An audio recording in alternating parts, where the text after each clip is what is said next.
Kemudian yang kedua, ayyuhal ikhwan, hadis ini berisi tentang syafaqah atau rasa kasihannya Nabi Shallallahu Alaihi Wasallam. Perhatiannya Nabi Shallallahu Alaihi Wasallam kepada umatnya. Tidak hanya memperhatikan keadaan umat beliau ketika beliau hidup, tetapi beliau juga memberikan wasiat dan nasihat kepada umatnya setelah beliau meninggal.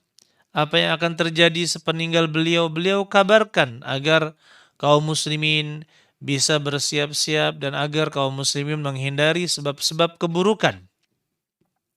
Ini merupakan perhatian Nabi Shallallahu Alaihi Wasallam yang sangat besar kepada umatnya. Oleh karena itu Allah Subhanahu Wa Taala katakan di dalam Al-Quran tentang rasa kasihan dan belas kasihnya Nabi Shallallahu Alaihi Wasallam, laqad ja'akum rasulun min anfusikum. Telah datang kepada kalian seorang rasul dari jenis kalian. Azizun alaihi ma anittum. Sungguh besar baginya apa yang menyusahkan kalian. Yang menyusahkan kalian. Harisun alaikum, sangat bersemangat kepada kalian dalam kebaikan, maksudnya bil mu'minina raufur rahim, terhadap orang-orang yang beriman. Rauf, sangat perhatian, rahim, sangat penyayang. Dan di sini Allah Subhanahu wa taala menyebutkan Nabi Shallallahu alaihi wasallam itu sangat perhatian kepada umatnya. Dan beliau tahu bahwa sepeninggal beliau tidak akan ada lagi nabi setelah Nabi Muhammad Sallallahu Alaihi Wasallam. Sehingga apa yang beliau lakukan? Beliau menasehati para sahabat yang lain dengan hadis-hadisnya, menceritakan sebagian apa yang akan terjadi agar para sahabat bisa bersiap-siap apabila dia adalah suatu keburukan, maka agar bersiap-siap menghindarinya. Apabila dia ada suatu kebaikan, maka para sahabat bersiap-siap untuk mendatanginya. Ayyuhal ikhwan, rahimani wa rahimakumullah. Di antara kasih sayang Nabi Shallallahu Alaihi Wasallam, beliau itu ketika berwudu mengatakan, laula an asyqa ala ummati la amartuhum bisiwak ma'a kulli wudu. Kalau Allah tidak memberatkan umatku, maka aku akan memerintahkan umatku untuk bersiwak, menggosok gigi setiap kali berwudu. Begitu pula dalam riwayat lain, setiap hendak sholat, inda kulli salah, setiap hendak sholat. Tapi apa tidak diperintahkan oleh Nabi Shallallahu Alaihi Wasallam? Nabi Shallallahu Alaihi Wasallam sholat tarawih 3 hari. Ya, pada hari keempat maka beliau tidak keluar dari masjid. Kenapa? Beliau takut jika sholat tarawih itu diwajibkan kepada umatnya, Nabi Muhammad Shallallahu Alaihi Wasallam tentu memberatkan. Beliau takut jika itu akan memberatkan umatnya.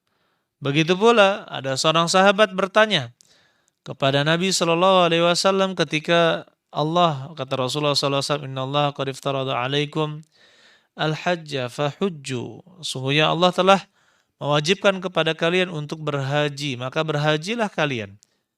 Maka berkatalah seorang sahabat Nabi Sallallahu Alaihi Wasallam, akullu amin atau akulla amin ya Rasulullah. Apakah berhaji setiap tahun ya Rasulullah? Fasakata. Maka Rasulullah pun Sallallahu Alaihi Wasallam terdiam. Maksudnya kalau beliau mengatakan na'am la wajabat. Kalau beliau mengatakan ya, maka itu akan menjadi wajib. Ya, falamma stata'tum, dan kalian tidak akan mampu. Ini bagaimana Nabi Shallallahu Alaihi Wasallam sangat perhatian kepada umatnya. Nabi Musa alaihissalam diperintahkan, ya Nabi Shallallahu Alaihi Wasallam diperintahkan oleh Allah ketika Isra dan Mi'raj untuk sholat 50 kali.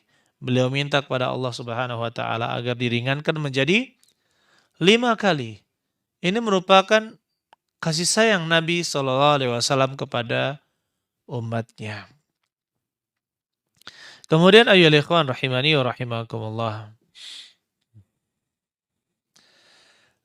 Musuh-musuh kaum Islam dan kaum muslimin itu sangat banyak.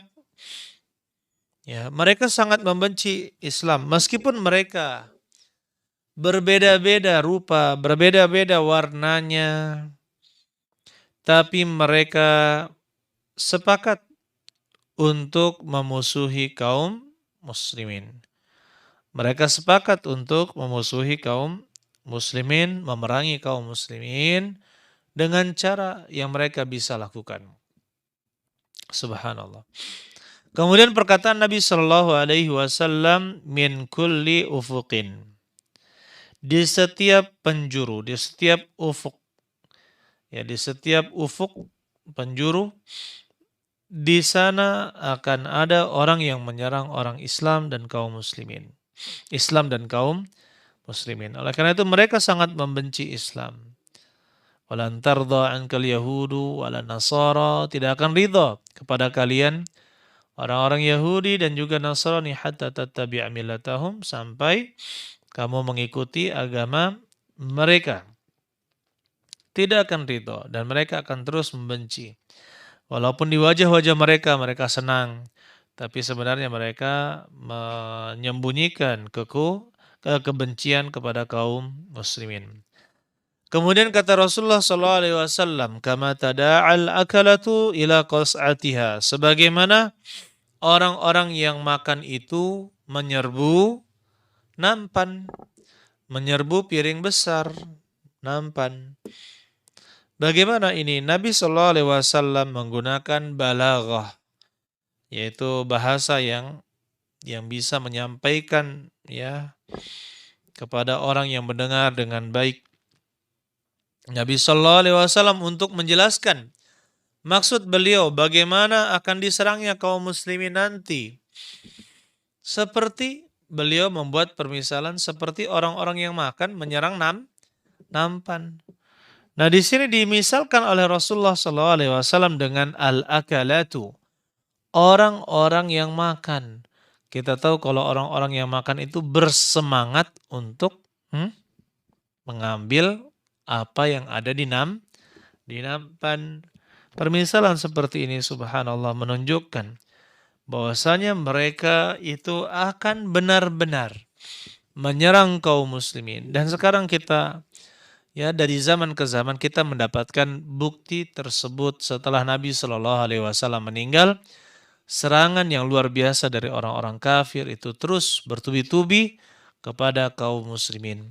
Apalagi di daerah-daerah minoritas. Kaum muslimin ada yang sampai tidak boleh berpuasa, tidak boleh sholat, tidak boleh menjalankan syariat, itu ada. Bahkan tidak boleh berjilbab, tidak boleh belajar agama, sampai mereka bodoh dan dibodohi, jauh dari agama Islam. Ya, begitu besar kebencian mereka terhadap agama Islam. Terlebih lagi mereka menyebarkan fitnah yang besar. Mereka suka menyebarkan fitnah-fitnah, ya, tuduhan-tuduhan yang tidak berdasar untuk menjatuhkan Islam dan kaum muslimin. Saya beri contoh ya ikhwan, mereka menggunakan kata jihad untuk membuat takut orang-orang kafir dengan orang Islam. Mereka menggunakan kata jihad. Jihad itu dibayangkan di media sebagai pembunuhan. Pokoknya orang kafir itu akan dibunuh oleh orang-orang Islam. Ya. Jadi mereka ketakutan ketika mendengar kata jihad. Itu sangat ketakutan.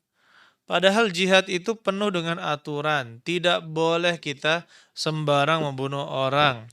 Bahkan orang kafir yang memiliki ikatan perjanjian dengan kaum muslimin itu tidak boleh dibunuh.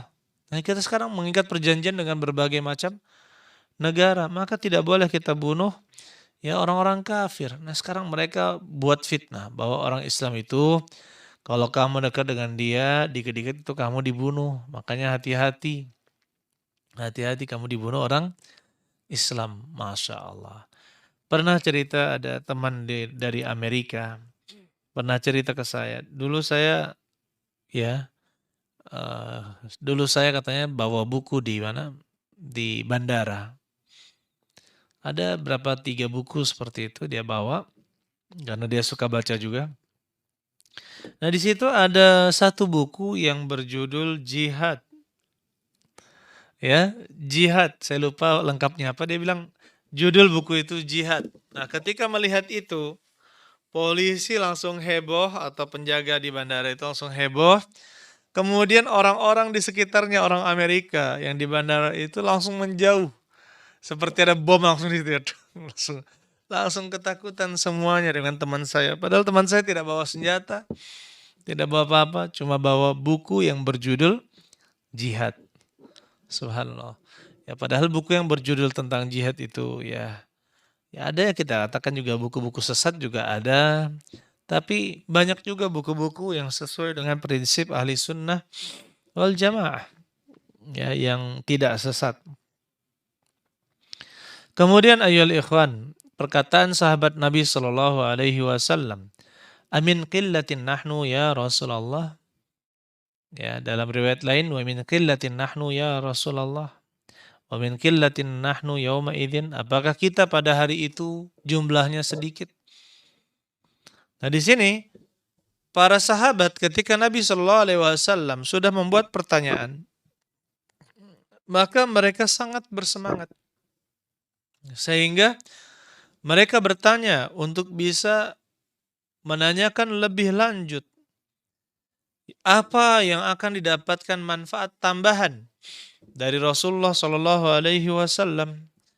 Mereka bertanya, apabila itu bermanfaat maka mereka kerjakan, apabila dia kebaikan maka para sahabat lakukan, dan jika ya mereka bertanya itu adalah sesuatu yang buruk maka mereka berusaha untuk menjauhinya. Mereka berusaha untuk menjauhi keburukan tersebut. Maka mereka bertanya. Saking semangatnya mereka ingin selamat. Ya, ketika bersama Nabi Shallallahu alaihi wasallam mereka semangat, dan sepeninggal Nabi Shallallahu alaihi wasallam pun mereka juga berharap agar tetap selamat sebagaimana mendapatkan Islam di zaman Nabi Shallallahu alaihi wasallam.